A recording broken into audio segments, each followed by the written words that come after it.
राजस्थान में पंचायत और नगरीय निकाय चुनाव का बिगुल कभी भी बज सकता है। तारीखों का ऐलान होना अभी बाकी है, लेकिन चुनावी तैयारी पूरे जोरों पर है। हर पार्टी एक ही लक्ष्य लेकर मैदान में उतर रही है, ज्यादा से ज्यादा सीटें जीतना।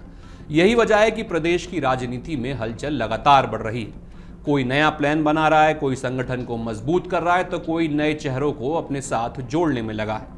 इस बार मुकाबला सिर्फ बीजेपी और कांग्रेस के बीच ही नहीं रहने वाला, क्योंकि कई दूसरी पार्टियां भी पूरे दम के साथ चुनाव लड़ने का ऐलान कर चुकी हैं। ऐसे में सवाल यह है कि आखिर चुनाव से पहले कौन सी पार्टी क्या खेल खेल रही है। चलिए एक एक करके समझते हैं। सबसे पहले बात करते हैं बीजेपी की। इस बार बीजेपी चुनाव में थोड़ा अलग तरीके से ट्राई करने की कोशिश कर रही है। पार्टी पहली बार पंचायत और नगरीय निकाय चुनाव के लिए अलग अलग विजन डॉक्यूमेंट तैयार कर रही है। मतलब पंचायत के लिए अलग प्लान और नगर निकाय के लिए अलग प्लान। पार्टी का मानना है कि हर इलाके की जरूरत अलग अलग होती है, इसीलिए चुनावी वादे भी उसी हिसाब से होने चाहिए।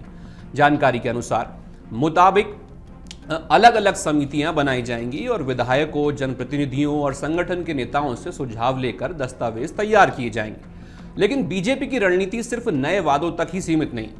पार्टी अपनी सरकार के पिछले 2.5 साल के काम को भी चुनाव में बड़ा मुद्दा बनाने की तैयारी कर रही है। इसके लिए एक अलग बुकलेट तैयार होगी, जिसमें सरकार की योजनाएं, बड़े फैसले और विकास कार्यों का जिक्र रहेगा। यानी जनता के सामने एक तरफ भविष्य का प्लान होगा और दूसरी तरफ सरकार का रिपोर्ट कार्ड। हालांकि राजनीतिक जानकारों का कहना है कि पंचायत और निकाय चुनाव ज्यादातर स्थानीय मुद्दों पर लड़े जाते हैं, इसलिए यह रणनीति जमीन पर कितना असर करेगी, इसका जवाब चुनाव के बाद ही मिलेगा। अब आते हैं कांग्रेस पर। चुनाव से पहले कांग्रेस को एक अहम राजनीतिक बढ़त मिल सकती है। इसकी बड़ी वजह है, हाल ही में पूर्व मंत्री महेंद्रजीत सिंह मालवीय के नेतृत्व में भारत आदिवासी पार्टी के 309 कार्यकर्ताओं ने कांग्रेस की सदस्यता ले ली। सभी कार्यकर्ता जयपुर में पूर्व मुख्यमंत्री अशोक गहलोत के आवास पहुंचे थे और कांग्रेस में शामिल हो गए। माना जा रहा है कि आदिवासी इलाकों में इसका असर देखने को मिल सकता है। कांग्रेस भी इसी मौके को अपने पक्ष में बदलने की कोशिश में जुट गई है और चुनाव से पहले संगठन को और ज्यादा मजबूत करने का काम कर रही है। अब बात करते हैं बीएसपी की। इस बार बहुजन समाज पार्टी भी पूरी तैयारी के साथ चुनाव के मैदान में उतरने वाली है। पार्टी ने साफ कर दिया है कि वो किसी भी दल से गठबंधन नहीं करेगी और सभी पंचायत और निकाय सीटों पर अपने दम पर चुनाव लड़ेगी। इसी तैयारी के तहत 23 अगस्त को जयपुर के बिरला सभागार में बड़ा कार्यकर्ता महासम्मेलन रखा गया है। इस कार्यक्रम में पार्टी के राष्ट्रीय संयोजक आकाश आनंद भी शामिल होंगे और आगे की रणनीति पर चर्चा होगी। बीएसपी के प्रदेश अध्यक्ष सुमरत सिंह लगातार जिलों का दौरा कर रहे हैं। पार्टी का पूरा फोकस बूथ लेवल तक संगठन को मजबूत करने पर है। बीएसपी का दावा है कि कांग्रेस और बीजेपी दोनों से नाराज लोग अब पार्टी से जुड़ रहे हैं। इसी भरोसे के साथ बीएसपी खुद को राजस्थान में एक मजबूत तीसरे विकल्प के रूप में पेश कर रही है।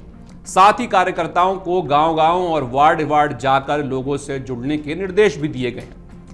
अब बात करते हैं उस पार्टी की जो इस बार पहली बार राजस्थान के पंचायत और निकाय चुनाव में पूरी ताकत के साथ उतरने जा रही है। हम बात कर रहे हैं एआईएमआईएम की। असदुद्दीन ओवैसी की पार्टी ने साफ कर दिया है कि इस बार वो अपने उम्मीदवार मैदान में उतारेगी। प्रदेश अध्यक्ष जमील खान ने ओवैसी से मुलाकात कर चुनावी रणनीति पर चर्चा की और उसके बाद तैयारियों को हरी झंडी मिल गई। इसके बाद पार्टी ने प्रदेश स्तर पर बैठक की और चुनावी तैयारियां तेज कर दी गई। अब जिला और वार्ड स्तर पर जनसंपर्क अभियान चलाने की तैयारी है। पार्टी ऐसे उम्मीदवारों को मौका देना चाहती है जिनकी स्थानीय स्तर पर अच्छी पकड़ हो। राजनीतिक चर्चाओं में यह भी कहा जा रहा है कि जिन इलाकों में अल्पसंख्यक मतदाता ज्यादा हैं, वहां एआईएमआईएम की एंट्री मुकाबले को और ज्यादा दिलचस्प बना सकती है। अगर पूरी पिक्चर को देखें तो इस बार सिर्फ बीजेपी और कांग्रेस ही नहीं, बल्कि बीएसपी, एआईएमएम और आरएलपी जैसी पार्टियां भी पूरी ताकत के साथ मैदान में उतरने वाली हैं। ऐसे में कई जगह मुकाबला सीधा नहीं बल्कि बहुकोणीय देखने को मिल सकता है। टिकट के दावेदार भी अभी से सक्रिय हो चुके हैं और अपने अपने इलाकों में माहौल बनाने में लगे हुए हैं। कुल मिलाकर तस्वीर साफ है। चुनाव की तारीखों का इंतजार जरूर है, लेकिन चुनावी जंग शुरू हो चुकी है। बीजेपी अपनी सरकार के काम और नए विजन के सहारे जनता तक पहुंचना चाहती है। कांग्रेस नए साथियों को जोड़कर अपनी पकड़ मजबूत कर रही है। बीएसपी खुद को तीसरे विकल्प के तौर पर पेश कर रही है, जबकि एआईएमआईएम पहली बार जमीनी स्तर पर अपनी ताकत दिखाने की तैयारी में है। अब देखना सिर्फ इतना है कि जनता किसकी रणनीति पर सबसे ज्यादा भरोसा जताती है और चुनाव के मैदान में किसकी मेहनत सबसे ज्यादा रंग लाती है। आपके राज्य की खबरें, आपके शहर की खबरें सबसे पहले जानने के लिए देखते रहें अमर उजाला। चैनल को सब्सक्राइब जरूर कर लें और पाएं हर अपडेट।